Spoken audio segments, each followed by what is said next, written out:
¿Hola? ¿Hay alguien ahí? ¡Eo! ¡Eo! Estupendo. Vamos a hacer un programa del cuerpo y aquí no hay ningún cuerpo presente más que el mío. Bueno, y el vuestro al otro lado, que me hace compañía. Welcome to Carne Cruda, the album. Join us for danger, excitement, innovations. No, Kelu, si no sé para qué poner la sintonía, si no tenemos a nadie para hacer el programa de hoy. Violeta me ha dejado solo, Miquel sin llegar, y bueno, las históricas, como es habitual, tampoco aparecen. ¿Qué pasa? ¿Que hacemos el programa así, a cara de perro? ¿Ponemos la careta de puto Miquel y que sea lo que la radio quiera? Crux sacra sit lux, non trago sit lux, ad retro satana. Manu, ¿Sí? ¿quién no es esto? ¿Esto no es Va de Retro? Sí, pero no. ¿Eh? Esto es Va de Retro, ¿entiendes? La sección de historia de Carne Cruda. Con puto Miquel y Gerstórica. ¿Ya vas a salir del armario como un mamarracho? Bueno, sí. Eso. No, pues no, que no ha salido del armario como un marracho. Igual se ha ido de vacaciones, con la que está cayendo. Bueno, Kelu, vamos a llamar a las gestóricas a ver si ellas le pueden cubrir. Hola, ¿Sara? Javier, oye, mira, que ahora mismo no me pillas muy bien. Te Ya. llamo un rato, ¿vale? Pero es que hay un programa que hacer. ¿Dónde andáis? Mira, nos pillas en el año 62 de sesión de spa en las termas romanas de Itálica. Adelantando las vacaciones de verano, veo. ¿Y esos gritos no suena muy relajante? Bueno, es que Miquel, que se le ha metido entre ceja y ceja, quería depilarse, pues esto parece una tortura. Ya. Oye, Mariela, dile que se quite eso de la cabeza de tener un cuerpo de playa, que nos están esperando en el estudio. Bueno, oye, voy a darle a la maquinita, pero no la de depilar, a la maquinita del tiempo. ¡Ya vienen por aquí! ¡Turbulencias espaciotemporales!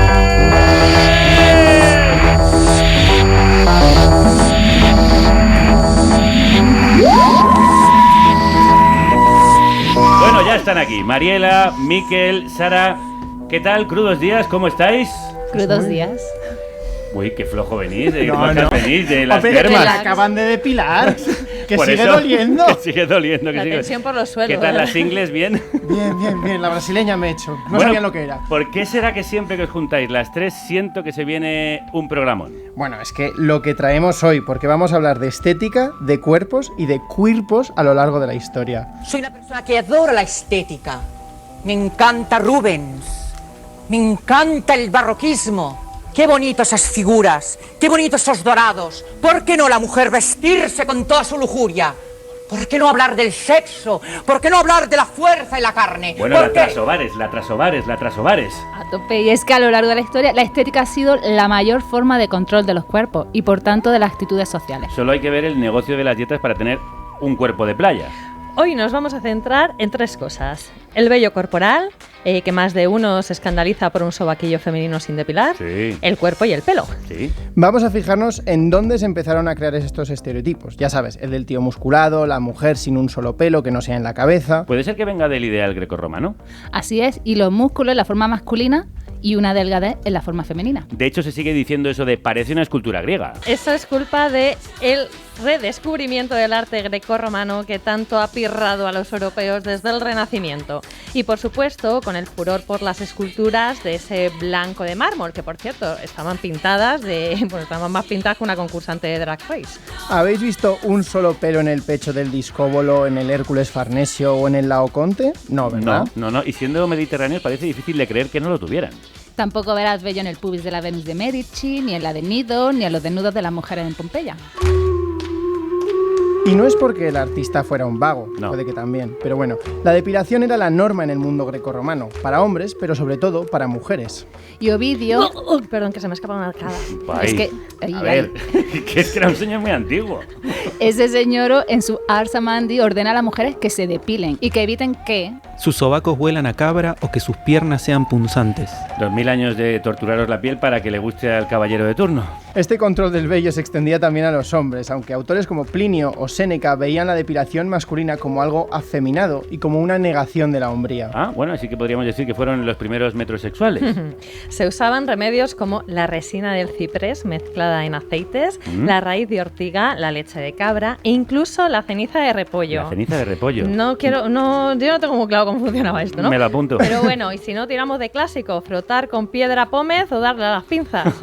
Ya era doloroso en aquella época y no hemos avanzado.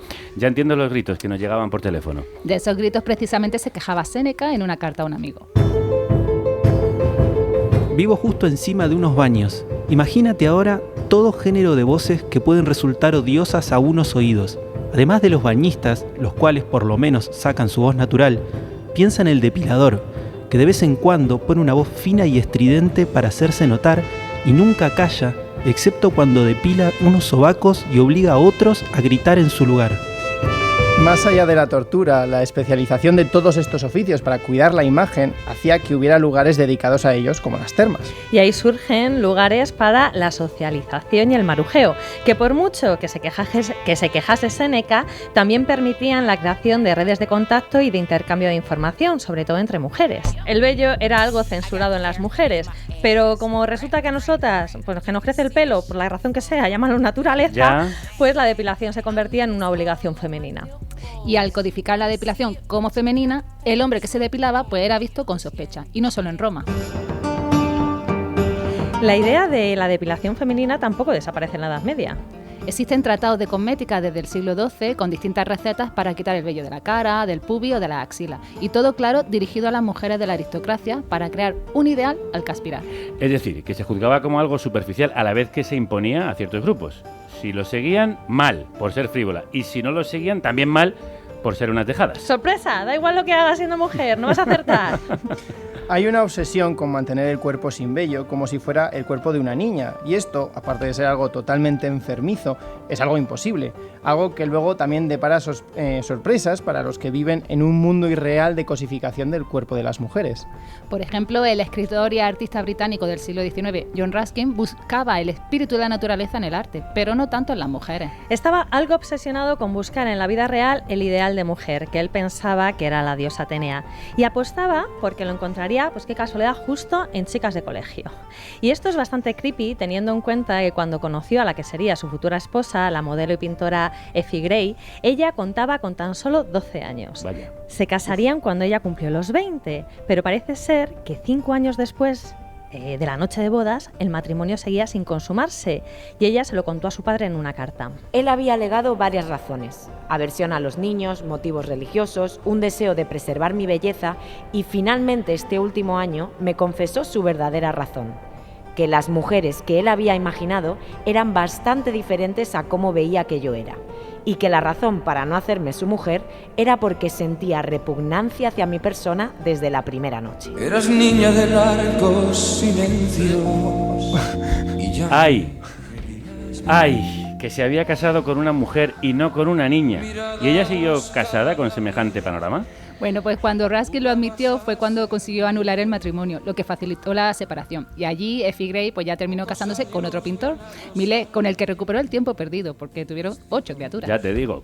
Pero mientras tanto Ruskin pues intentó casarse con otra adolescente. Claro, si solo te acercas al cuerpo idealizado femenino a través de lo que ves que se ha impuesto en la historia del arte, pues se te olvida que la mayoría de las mujeres tienen pelos, estrías, le baja la regla, esas cositas. En ocasiones lo de eliminar pelos para buscar el ideal de belleza se nos va de las manos y afecta a representaciones masculinas. Por ejemplo, el San Sebastián de Guido Reni, el que hay en el Prado, hace poco ha sido restaurado. San Sebastián, que es ese que siempre está representado desnudo de cintura para arriba, atado a un poste, aseteado en una actitud de me duele pero me gusta. Muy homoerótico él, pero ya de por sí él no suele tener rastro de vello corporal y su torso era inmaculado. Pero en la restauración se procedió a eliminar una parte de la túnica que se le había agregado posteriormente para tapar, sorpresa, algo más del caminito del amor y hay sombra, o bueno, sombra pero no pelo. ¿Cómo lo vamos a hacer así, marichocho? A lo mejor alguno puede pensar, A ver, pero si los pintaban así es que las mujeres de antes no tenían pelo y sois las feministas de ahora las que sois unas dejadas y las que todo el rato os estáis quejando. Claro, tiene una lógica aplastante eso que acabas de Pues decir. caballeros, pelos ha habido siempre. En 1866 Gustave Courbet pintó la obra El origen del mundo y otra vez sorpresa, pelos había y bastantes. Bastante matojo había ahí. Que recordemos que en él se muestran unas piernas entreabiertas con una vulva en primerísimo plano. No es de extrañar que con este panorama a la gente se le estallase la cabeza cuando apareció ese cuadro. Bueno, pues eso no pasó porque fue un encargo privado y no se expuso en ninguna galería abierta al público hasta en 1995. Pero es un cuadro que nos plantea la cuestión de la mirada, y es que los genitales femeninos, cuando no son idealizados, sino reales, levantan más revuelo que otra cosa. Y si no, que se lo digan al artista que en 2015 se plantó delante del cuadro y levantándose la falda, pues lo imitó. Y hay muchos ejemplos de realidad falseada de manera descarada. Hace unos años en el CaixaForum se dedicó una exposición a Ramón Casa y allí, bueno, lo flipábamos porque veía los cuadros que aparecían mujeres sin un solo pelo al lado de las fotografías que sirvieron de referencia. Y amigas, todas las modelos tenían pelo en los sobacos. Pelacos. Pero yo quiero sacar el hashtag #NotAllMen a relucir por Julio Romero de Torres. Un momento, si vais a hablar de Romero de Torres, me parece que yo tengo algo que decir. Vamos ya, menuda entrada y menudo honor escuchar a Ángela Laguna, que es historiadora del arte y doctoranda decimonónica.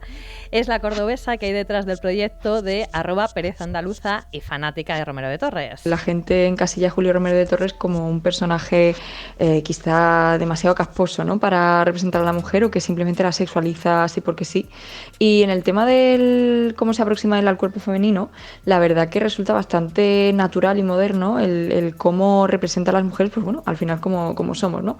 Sí que quizá no se excedía mucho en las piernas y tal, pero lo que es el vello púbico y las axilas las muestra con naturalidad. Solo tenéis que googlear cuadros como la Venus de la Poesía o la Venus del Retablo del Amor o la Nieta de la Trini, el Cantejondo, donde veréis mujeres con sus pelos, sus cosas, como cualquiera. Y también con cuerpos muy exuberantes, pero también naturalizados. Por ahí andaba Julio, NotAllMen. NotAllMen. At this not Romero de Torres.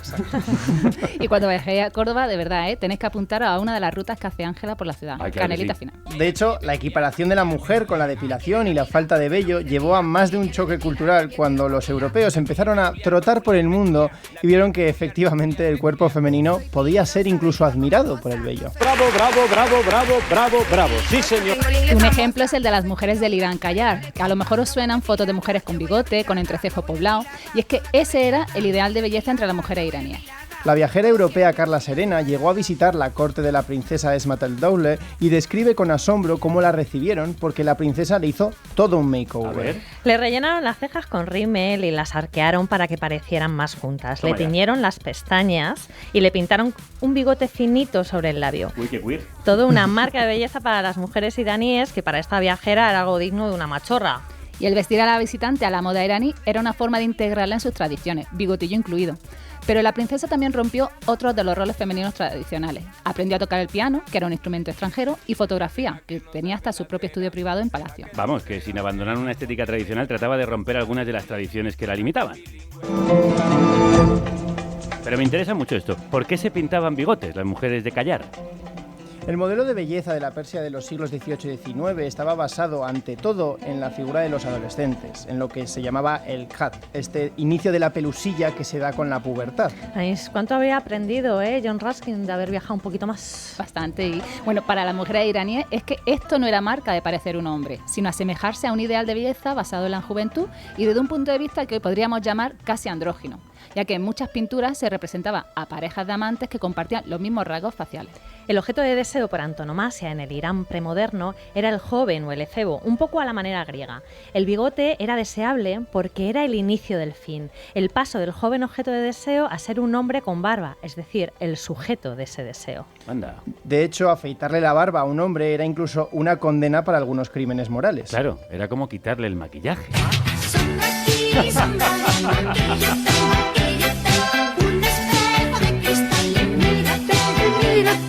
Es que el maquillaje de los hombres Pero en Irán algunos hombres se afeitaban la barba de forma intencional como una señal de que querían ser deseados por otros hombres. Afeitarse la barba era una especie de travestismo que incluso llevaba a esos imberbes voluntarios a profesiones en la danza, la música o incluso a integrarse en espacios femeninos. Mira tú, así que cuando hablamos del bigote, esa barba no formada no era vista como algo masculino o femenino, sino simplemente como una señal de belleza y juventud. Sí, y según la historiadora Afsaneh Nafmabadi, la llegada de lo europeo feminizó la idea de belleza en la sociedad iraní. Es decir, mientras antes tanto un hombre joven como una mujer podían ser bellos y tenían ambos el mismo ideal de belleza, ahora las mujeres eran bellas, mientras que los hombres recibían otros adjetivos, pues como apuesto, gallardo. Esto, claro, cambió la forma en la que las mujeres se representaban. El vello facial en las mujeres pasó a ser una marca de asco o de ridículo. En la obra de 1922, Jafar Khan vuelve de Europa, el protagonista conoce a su prometida y responde: «Ha salido bien, salvo por ese bigote». Sobre todo me ha gustado la interpretación de la frase. De forma explícita se había traído de Europa los ideales de belleza y todo lo anterior era ridículo, claro. Claro, la imposición de ideales de belleza europeos llegó de la mano del colonialismo y de la mayor influencia europea en la corte persa. Y esto pasaba por subrayar la diferencia entre el físico femenino y el masculino para decir qué es lo que es deseable y qué no. Fuera bigotes de las mujeres. Fuera. Y fuera la ambigüedad que podrían tener esos hombres sin barba. No Fuera. vaya a ser que alguien se confunde y quiera arrimarse a quien no debe. Más pelo. Más pelo. El poder de la barba. Y la verdad es que el vello facial o los rasgos que rompían con lo que la sociedad establecía como masculino o femenino siempre ha sido objeto de curiosidad. Y en el arte también lo vemos. Si paseamos de nuevo por el Museo del Prado, nos encontraríamos a Magdalena Ventura y a Brígida del Río. Bueno, a ver, ambas con el subtítulo de Barbudas. Es más, Brígida, del pintor Juan Sánchez Cotán, es la barbuda de Peñaranda. Yo tengo debilidad por ella, por la manera en la que mira de frente y sujeta sus manitas. Es que a mí me parece fantasía este cuadro. Sin embargo, la más estudiada es Magdalena Ventura, que fue pintada por Rivera en 1631. Me voy a apuntar esto entonces. Brígida, de Del Juan Río. Sánchez Cotán, y Magdalena Ventura. Muy bien, muy bien. Sí, y de Magdalena sabemos tan solo lo que aparece en la inscripción que la denomina el gran milagro de la naturaleza y que narra cómo era una mujer con un aspecto femenino normativo hasta que le empezó a salir una larga y espesa barba a la edad de 37 años. Al fondo de la imagen podemos ver entre sombras a su marido, pero lo que realmente resalta del cuadro es el rostro de ella, con una frente despejada y su pecho, que aparece entre las ropas porque está amamantando a la criatura que tiene en brazos. Eso parece ser lo sorprendente, que después de todo el proceso y con esa edad pudiese seguir quedándose embarazada. Por cierto, una de sus tetas está demasiado centrada, pero se cree que es un recurso que usó el pintor para destacar su carácter femenino. Se ha debatido muchísimo en torno al cambio físico que experimentó Magdalena. Una de las versiones que tiene más fuerza es que vino motivado por el hirsutismo, que es el resultado de desequilibrios hormonales o de alguna enfermedad en los ovarios o en la hipófisis. Se le asocia el desarrollo de caracteres sexuales masculinos que comprenden, entre otros síntomas, un incremento del vello corporal y facial, calvicie, así como una voz grave. Pero claro, esto último pues no podemos comprobarlo en el caso de la retratada. Claro. También se ha barajado la posibilidad de que Magdalena fuera una persona intersexual, por la referencia que se haría del molusco que aparece a su derecha. Cosa nada descabellada teniendo en cuenta que un 1,7% de la población mundial es intersexual.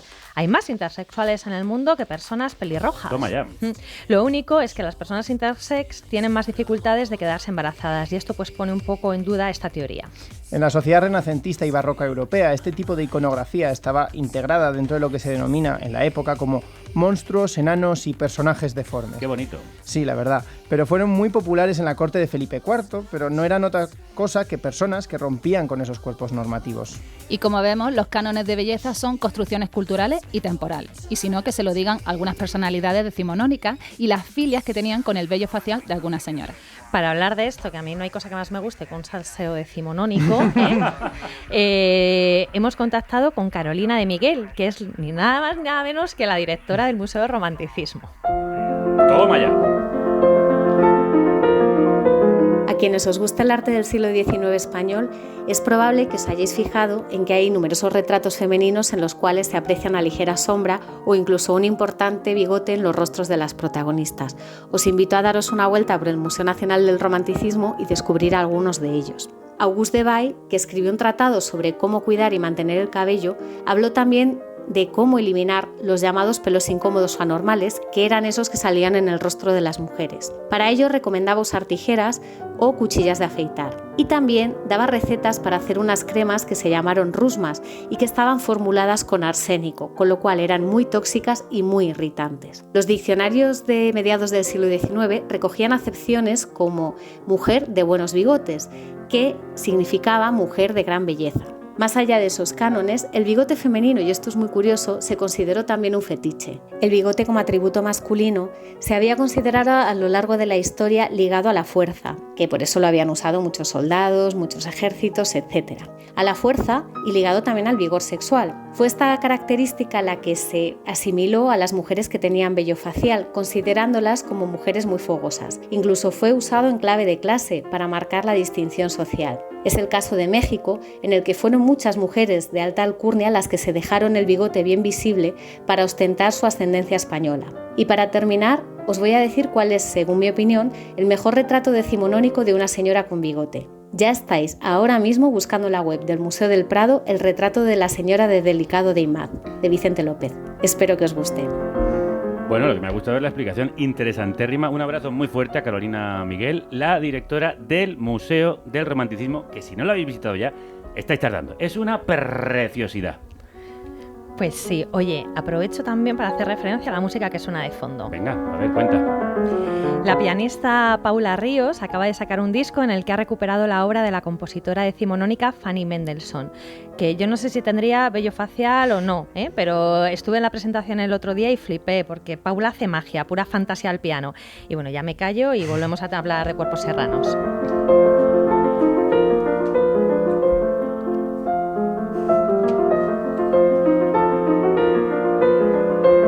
Nos quedaríamos aquí todo el día escuchando a Paula, pero claro, como ha sacado el disco, pues ya podéis hacer lo que hay que hacer, que es comprar el disco y escucharlo en casa. Ahora vamos a hablar que esta gente desafiaba el orden social con su aspecto físico, pues porque no podían ser clasificados dentro de esas normas estéticas que todos tenían que seguir. Hablamos de que normalmente se les ha visto como monstruos, como salvajes o como otros. Para hablar de ello contamos hoy con Pilar Pedraza Martínez, que es profesora titular de Historia del Arte de la Universidad de Valencia y autora, entre muchas otras obras, del salvaje interior y la mujer barbuda, en la que habla precisamente del papel que este salvajismo ha jugado en la historia del mundo moderno. Bueno, qué voces más importantes traéis. Pilar, crudos días. Hola, muy buenos días. Los freaks fueron parte de espectáculos de circo, pero mucho antes también fueron parte de la corte.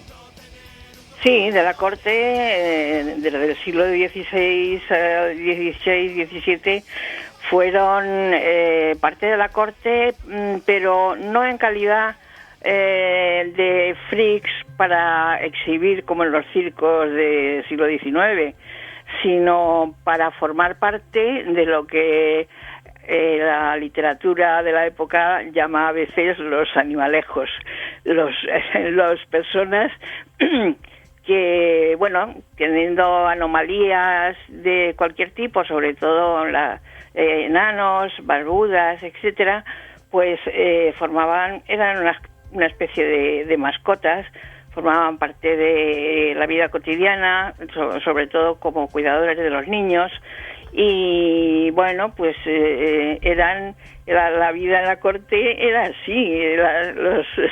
Los señores y señoras cortesanos tenían a gala tener este tipo de acompañantes, y en algunas ocasiones incluso los regalaban a otras cortes, los compraban, por supuesto, pero también los regalos son interesantes, porque muchos de estos freaks o anómalos o personajes con estas características, pues al ser regalados, eso era un regalo un poco envenenado, porque muchos de ellos se dedicaban, como estaban muy próximos a los señores, se dedicaban a escuchar, a intervenir, y eran excelentes espías. Entonces hay un hueco en la historiografía que convendría explicar. Bueno, apasionante todo esto. Y Pilar, tanto las personas que formaban parte de la corte como de los espectáculos de circo, en ambos casos estamos hablando de la construcción de una idea de salvaje. Sí, una idea de salvaje en el sentido de persona o personaje que es anómalo, que no en su cuerpo no tiene los cánones de la normalidad, pero no salvaje en el sentido de un animal que pueda ser peligroso, aunque dentro de esta categoría podríamos entender también que se considera salvaje, piloso, con hipertricosis al hombre lobo, que es una criatura mitológica, pero también a los hombres lobos que han existido en las selvas y en los bosques y demás, que han sido pues ermitaños o solitarios, que han vivido una vida al margen de la sociedad, digamos. Estos son también hombres salvajes, hombres que no están dentro de la normalidad sobre todo de la norma. Pilar, ¿y con qué fin se construyó esa idea del deforme o del cuerpo diferente como salvaje? Bueno, como salvaje porque todo el que es anómalo en esas épocas es considerado salvaje, porque no tiene una vida como la de los demás, pero no eso no tiene mucha importancia. Y una vez construida, las personas que entraban en esa definición de salvaje vivieron absolutas vejaciones, ¿no? Pero ¿qué historias podemos recuperar de esta gente que fue reducida a espectáculos? Bueno, se suele pensar que efectivamente estas personas tuvieron una vida mala, una vida de vejación, una vida de abuso, como el hombre elefante y algunos otros que se consideraron salvajes en su época. Pero también hay que tener en cuenta que los freaks, las anomalías, las mujeres barbudas, todo este tipo de personas que pertenecían al circo eran una joya del circo, y en numerosas ocasiones y casi por norma circense se les trataba bien, se las consideraba, incluso algunas de ellas, pues claro, si tienes un animal precioso, un caballo de carreras tal, o tienes uno de estos anómalos que te da mucho dinero al ser exhibido, pues lo cuidas bien. Y algunas de las mujeres barbudas de los circos se casaron incluso con sus representantes y algunas tuvieron hijos, o sea que bueno, la vida no era buena para todos, pero tampoco era tan mala. Y no se puede comparar con lo que nosotros tenemos por respeto, por buena vida, por norma, etcétera. Es otro mundo. Pilar, ¿y esas mujeres, esos hombres salían de esos ámbitos y podían ascender en la escala social? Sí, pues bueno, dentro de su deformidad, pues algunos de ellos fueron recibidos en las cortes hasta el siglo XIX bien entrado, y con todo tipo de respeto, de homenaje y por ejemplo, Julia Pastrana, que es una mujer barbuda, pilosa, cantante mexicana, pues fue recibida en las cortes europeas por la aristocracia, y bueno, no es que gozó de una vida ambigua, por una parte como una joya de la naturaleza, y por otra pues como una no persona, digamos. ¿Cuál es tu personaje favorito de todos los que has conocido? Pues el más bonito, el más hermoso de todos es Lavinia González, o Lavinia Gosalbus, que es de ella conocemos un cuadro que la representa, y es una niña vestida a la manera del siglo XVII, que es el suyo, de una belleza tremenda, tanto el cuadro como la niña, y que lleva en una mano un papelito explicando su historia, y es una niña cortesana que hija de también de un hipertricoso, de un peludo cortesano, Petrus Gozalbus o Pedro González, de origen canario, que fue secretario en la corte de Enrique II de Francia. O sea que todo esto tiene recorridos muy extraños. Pues nada, buscaremos tanto a Lavinia como a Petrus, y el libro de Pilar Pedraza Martínez, El salvaje interior y la mujer barbuda. Ella es escritora y profesora titular emérita de la Universidad de Valencia. Muchísimas gracias, Pilar. Muchas gracias a vosotros, muy amables. Hay un activismo ahora que debemos destacar, un activismo muy potente entre las mujeres con barba. Uno de los ejemplos más mediáticos, a lo mejor os suena, es el de la activista y modelo británica Harnan Kaur.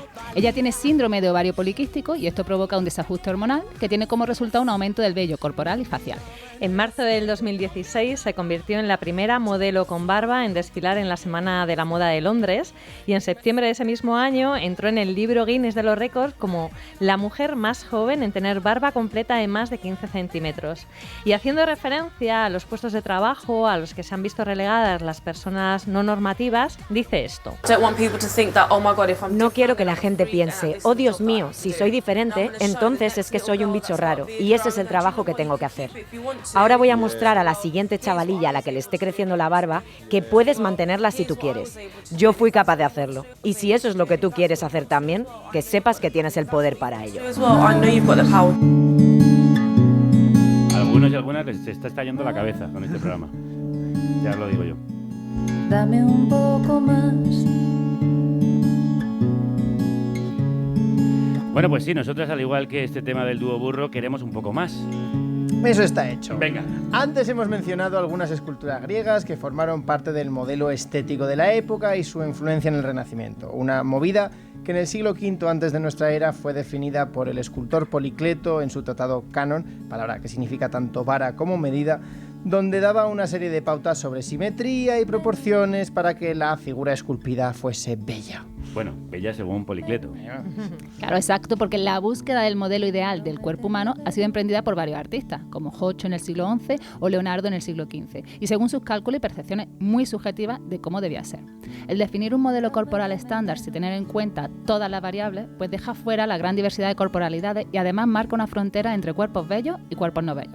Y eso tiene consecuencias para su desarrollo vital. Este canon de belleza, ya lo habéis dicho antes, es una construcción cultural que varía según el contexto geográfico y la época que analicemos. No hay más que pensar en las mujeres de Rubens. Claro, bueno, ahí estamos. Sí, pero de todas formas, actualmente y debido a la colonización, la globalización y el neoimperialismo cultural, tendemos a imaginarios similares. Pero si analizáramos el ideal de belleza masculino tradicional, podríamos encontrar semejanzas porque las características estéticas están relacionadas con el rol social asignado. Déjame adivinar, Sara, ¿cuerpos cachas, bien de músculos y tableta para ellos? Venga, vale. Pues sí, e igual nos pasa con el ideal de belleza femenino. Cuando la función reproductora es la más valorada, los cuerpos con caderas anchas y busto generoso están al alza. Pero en épocas donde lo que se espera de una mujer es que no destaque, son las formas delicadas y mínimas las normas a seguir. Y por supuesto también hay excepciones, ¿no? Como son la tradición de la comunidad Bodhi en Etiopía, donde cada año se premia al hombre soltero que más engorda su abdomen, o la práctica del Leblow en Mauritania, que consiste en sobrealimentar a las niñas para que alcancen un gran volumen que se asocia a una mayor fertilidad. ¡Wow! Cánones de belleza variables, y además un canon suele ser irreal, más que ideal. Por eso en todas las épocas se han diseñado artilugios para intentar alcanzar esos modelos irreales, como por ejemplo el corsé, la faja, el spandex... ¡Oh! Dios mío, llevo tan apretado el corsé que no terminaré el día sin tener... Eso me ha pasado. Adiós, pongo por testigo que no volveré a usar corsé. Aunque me obliguen, aunque me quieran obligar, jamás me ataré con esas cuerdas. Salvo para entrar. Salvo para ligar. Ah, para entrar. Bueno, también para ligar, quien quiera. También, oye. Bueno. Es que no te he entendido, ¿salvo para qué? Para el drag. Ah, para el drag. Vale. Bueno, estamos viendo que hablar de corsé daría para un programa entero, como lo pongamos así. Pero hoy vamos a dar solo unas pinceladas. Su uso en nuestro país y la literatura en torno a él fue analizado por Ana María Díaz Marcos, que es profesora de literatura y estudios culturales, y ella escribió un artículo que se llama Corazas estrafalarias. Y como demuestran los archivos y los textos literarios, el corsé era una prenda de ropa interior que usaban las mujeres de todas las edades y condiciones. La forma de ponérselo es la que podía indicar que acataba las normas sociales de etiqueta. Pero, ojo, si lo llevaba suelto, se podía interpretar como que tenía una moral ligera. Mientras que si se lo apretaba mucho, estaba desafiando tanto a las autoridades morales como a las médicas. Díaz Marcos indica que a finales del siglo XIX comenzó un debate intelectual, médico y político sobre la reforma del traje femenino en general y el corsé en particular, que permite analizar las propuestas en torno a los avances sociales de las mujeres. O sea, que estaba sobre la mesa el definir un nuevo modelo de feminidad y el rol de las mujeres en la sociedad. En el Londres de 1881 se fundó la Sociedad para el Vestido Racional, que protestaba contra la introducción de cambios en los vestidos que deformasen la figura, impidiesen los movimientos del cuerpo o perjudicaran la salud. Bueno, bien dicho, bien pensado. Incluía los corsés muy apretados, los tacones muy estrechos y recomendaba que el vestuario femenino no pesara más de 3 kilos. Ahí lo llevamos. El ideal femenino de belleza de finales del siglo XIX, la Gibson Girl, estaba dando paso ya a uno más activo, el de la flapper y la garzón, a la mujer moderna. Y en ese contexto, en el contexto español, Carmen de Burgos proponía en su obra La mujer moderna y sus derechos dar paso a un cuerpo femenino activo, fuerte y dinámico, que no necesitaba de corsés. Venga, todas a bailar el Charleston.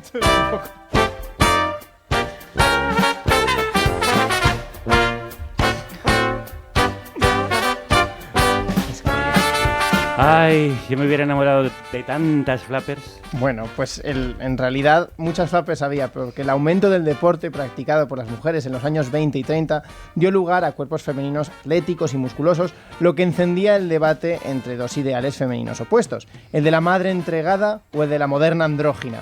Mucha tinta se gastó en amenazar que la nueva mujer intelectual, atlética, que mostraba las piernas y que no utilizaba corsé, tendía a la masculinización, la esterilidad y el declive de la humanidad. El corsé de los 30 ya estaba de modé. Pero la presión social por mantener un cuerpo esbelto seguía vigente y la faja tomó el relevo. Los reportajes y las ilustraciones de prensa y publicidad comenzaron a alimentar un imaginario vinculado a las élites, lugares de veraneo y deportes que reproducía un modelo corporal delgado, atlético y bronceado. Vamos, como ahora. Oye, y la búsqueda del cuerpo ideal sigue muy presente en nuestra sociedad. ¿Quiénes representan el canon de belleza?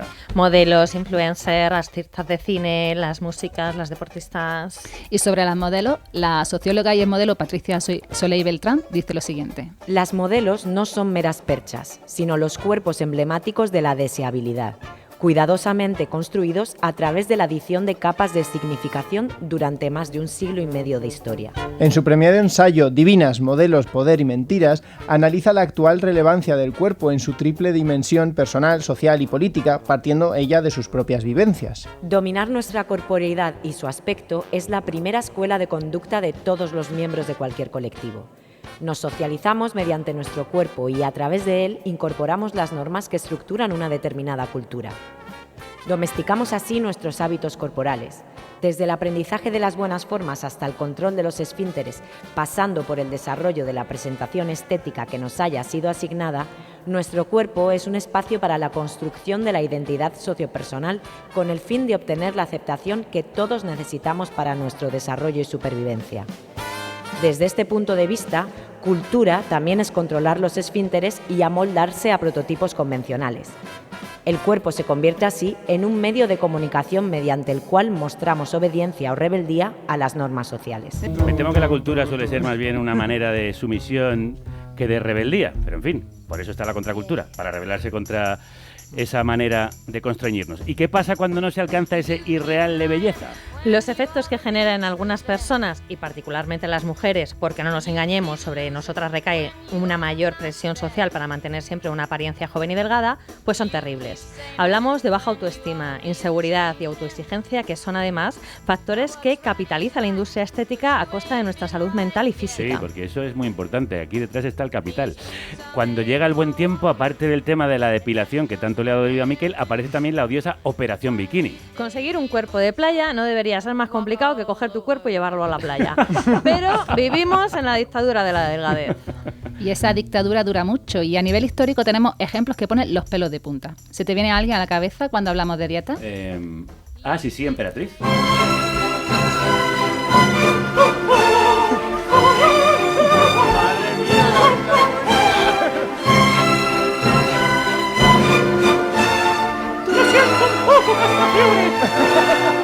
Bueno, ¿Dónde ¿qué? están los diamantes? Sí.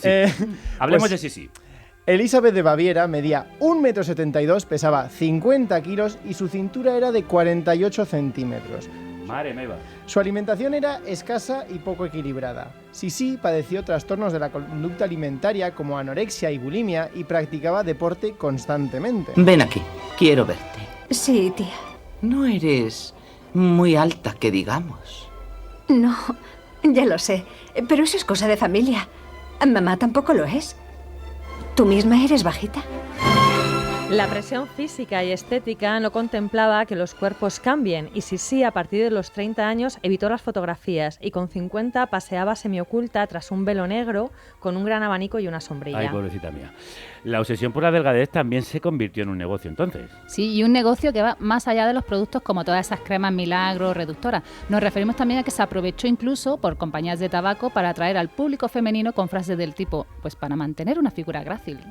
La presión a la que se ven sometidas muchas personas, pero especialmente las mujeres, es un mecanismo de control. Mientras estás pensando en encajar en el bikini y en los cánones normativos de esta sociedad capitalista y gordófoba, no estás luchando contra ella. La lucha contra la gordofobia es más necesaria que nunca. Debemos terminar con esa dictadura de la delgadez que te hace creer que si no cumples con sus cánones no eres válida, porque eso es violencia física y psicológica. Así que creemos que tenemos la lectura perfecta para combatirla y viene de la mano de Tatiana Romero, una historiadora que además forma parte del grupo Kollontai y es activista. Hola queridas, ¿qué tal? Qué gusto estar por aquí. Yo creo que viendo el tema que estáis tratando en este programa, la recomendación gerstórica por mi parte sería El amor con H 8 gordo. Es como todos los libros de la serie Amor con H de la editorial Con tinta me tienes, un compendio de voces que escriben desde el cuerpo cómo les atraviesan distintas cosas. Y como su nombre lo indica, este es el amor gordo. Tenemos voces como la de Iranchu Varela, Enrique Aparicio, Comando Gordis, que es un colectivo, Tesache de Varna. Un poco está relacionado a cuál es la relación entre habitar el cuerpo desde un cuerpo no normativo y las violencias que se viven. Y también cómo hay veces que la gordofobia interiorizada es tan fuerte que no nos permitimos, por ejemplo, ir a la playa, ¿no? Pero también se pregunta cómo se establecen los vínculos desde la desmesura o desde un cuerpo no normativo. Cómo vivimos las violencias disciplinarias, cómo vivimos el mandato de la delgadez, de las dietas y sobre todo, cuál es la relación entre la gordofobia y el colonialismo, que siempre digo que la gordofobia tiene más de racismo que de otra cosa.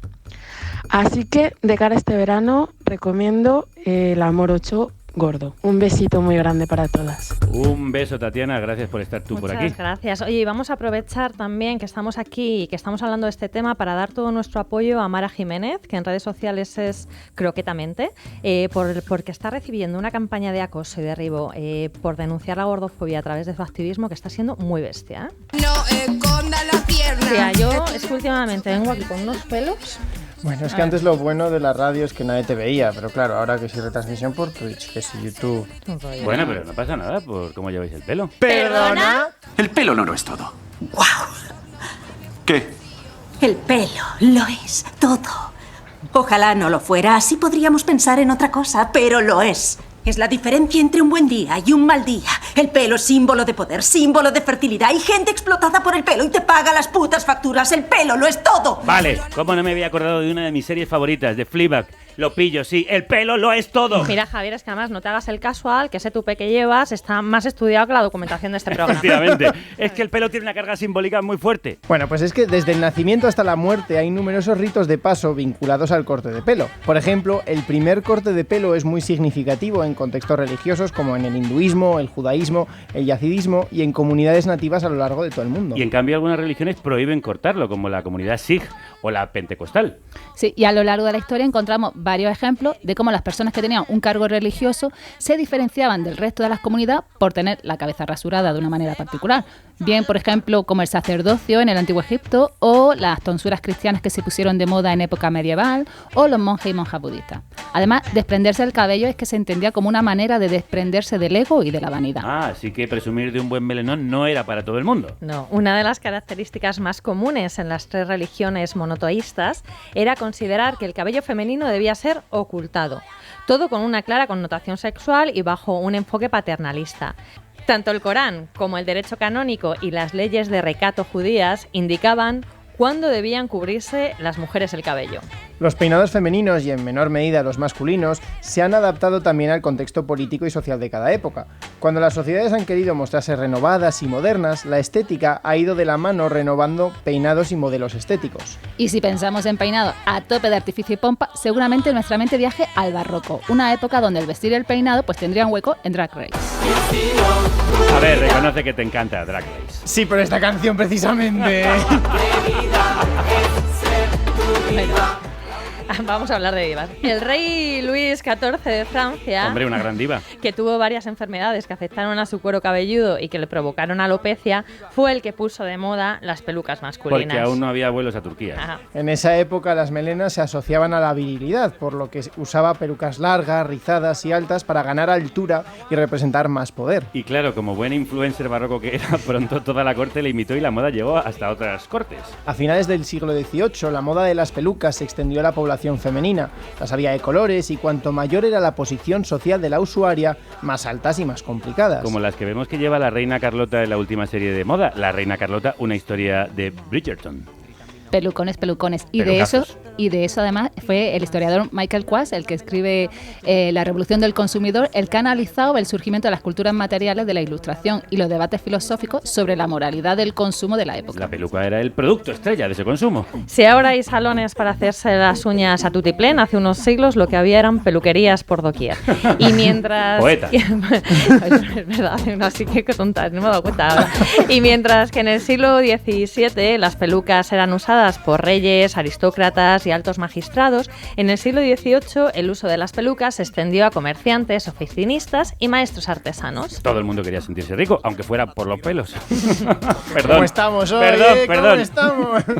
Claro, aquí se podría hablar de la tesis de la emulación que formularon Simen y Veblen, donde el deseo de consumir de hombres y mujeres surge principalmente de una rivalidad social, de querer mantener o mejorar el estatus social a través de una exhibición material. Y Veblen teorizó también sobre cómo la clase alta establece el estándar de consumo para las clases subordinadas, que se esfuerzan por imitar ese estándar en su búsqueda de estatus. Pero no podemos olvidar que el atuendo, además de la identidad social, también expresa ideas sobre la identidad individual, la sexualidad, el origen o la etapa vital.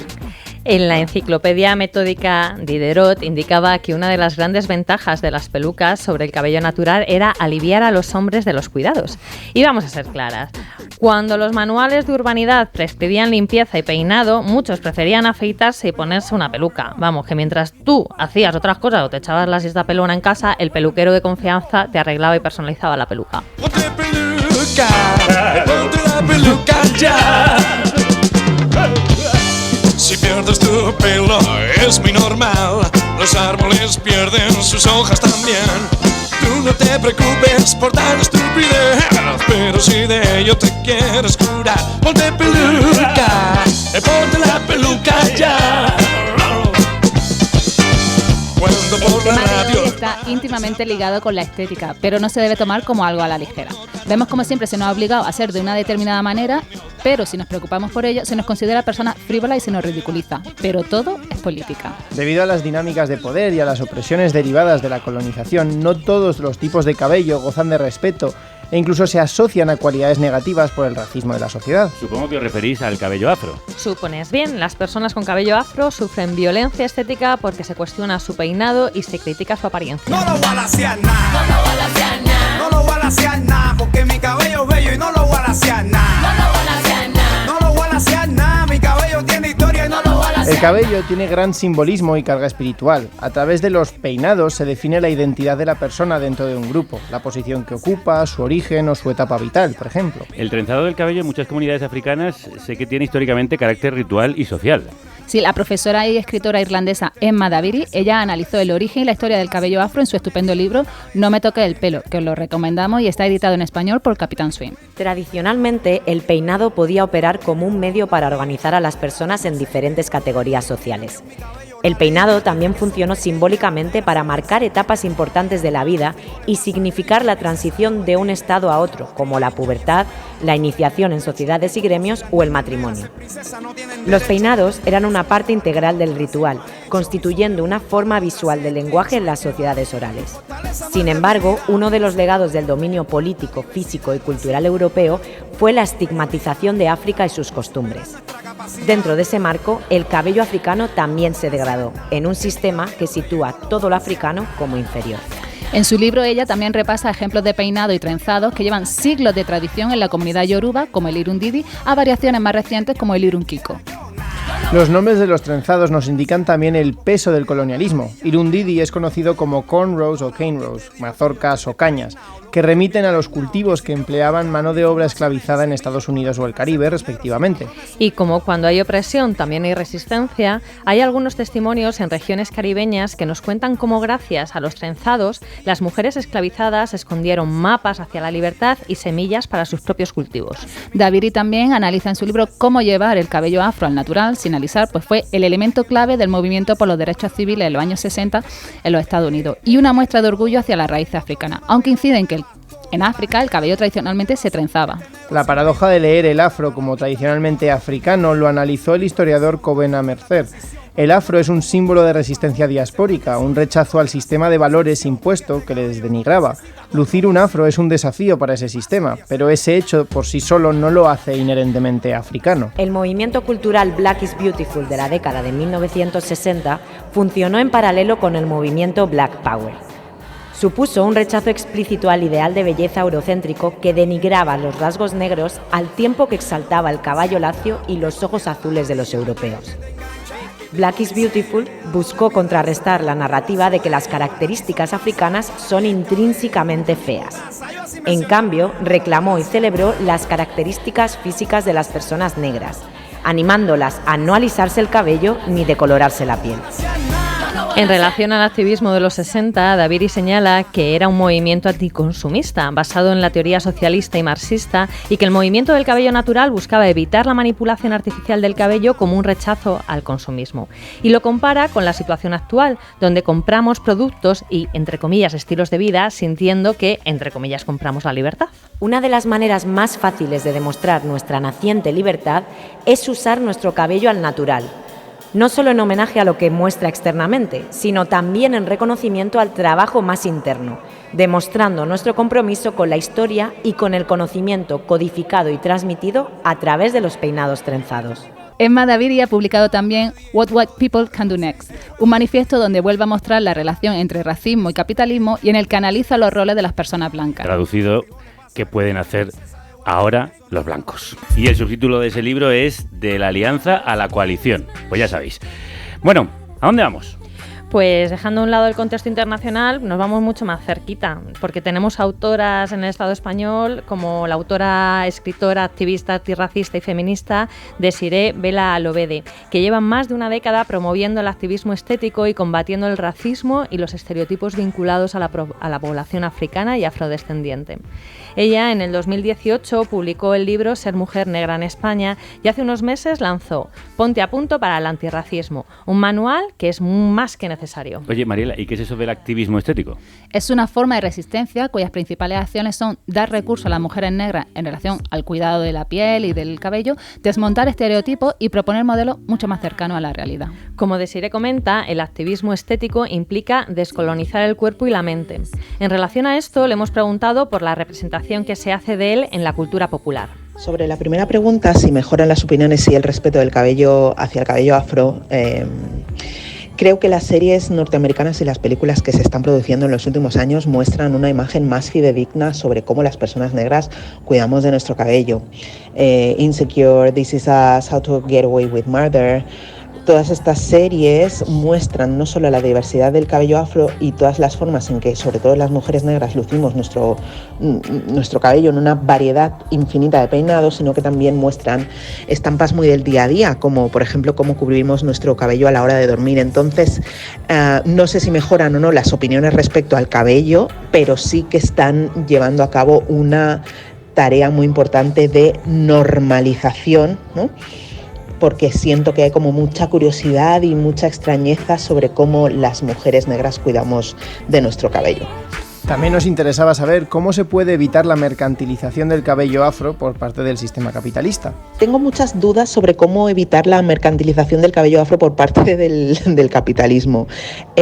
Muchas empresas que se dedicaban antiguamente o históricamente a la comercialización de productos para alisar el cabello se han dado cuenta de que en la última década el número de mujeres que han decidido lucir su afro natural ha crecido y se han adaptado a ello lanzando al mercado líneas de producto para el pelo afro natural. En España, por eso todavía no hemos llegado al momento en el que las personas con cabello afro podamos comprar los productos para el cabello y para la piel con más facilidad en tiendas más generalistas, en el supermercado, en tiendas de perfumerías y estéticas y no única y exclusivamente en tiendas especializadas. También es verdad que han ido surgiendo pequeñas marcas de productos cosméticos para el pelo afro creadas por personas africanas y afrodescendientes, entonces creo que apoyar estos proyectos comprando sus productos también es una forma de salir de esa mercantilización apoyando marcas y productos e iniciativas afro. Y en relación a la apropiación cultural, el blackface, el blackfishing, hay muchísimos ejemplos que trivializan el legado afro y qué se debería hacer como sociedad para que se respete su historia y su simbolismo. Pues la educación es básica. Para reducir la apropiación, la trivialización o el tokenismo de nuestros legados, lo que hace falta es acercarse a las personas y a las historias. Estas apropiaciones y estas trivializaciones siento que suceden cuando la gente se acerca a lo negro sin acercarse a las personas negras. Pasa con los peinados, con las danzas urbanas, con los idiomas, con muchos aspectos más. Entonces, hay que educarse y aprender la historia relacionada con las personas africanas y afrodescendientes y hay que aprenderla de personas africanas y afrodescendientes. En su último libro incide en que hay que ponerse las pilas para desmontar la supremacía blanca y sugiere algunas ideas. Necesitamos educación e información transversales. El sistema educativo tiene mucho que hacer. Una de las cosas que tiene que hacer el sistema educativo es reestructurar el currículum para que incluya las aportaciones de las personas de otros orígenes étnicos, pero no solo el sistema educativo formal se tiene que poner las pilas educándose, las empresas también necesitan formación. Y es curioso porque todos esos departamentos de diversidad e inclusión que están creándose en muchas empresas suelen poner el foco principalmente en la diversidad sexual y de género, pero se quedan cortos cuando se habla de educación antirracista o quieren ofrecerla por sus propios medios sin contar con personas racializadas expertas en la materia. Entonces se quedan en la superficie hablando de diversidad y competencias interculturales cuando para desarticular y desmontar la supremacía blanca se necesita educación antirracista. Y también se necesitan políticas antirracistas, por supuesto, y en eso cojeamos un montón. Y mucha voluntad política y social para poner en marcha estas necesidades para convertirnos en sociedades más justas. Es lo que necesitamos. Mandamos un abrazo muy fuerte a Desiré Beladovede.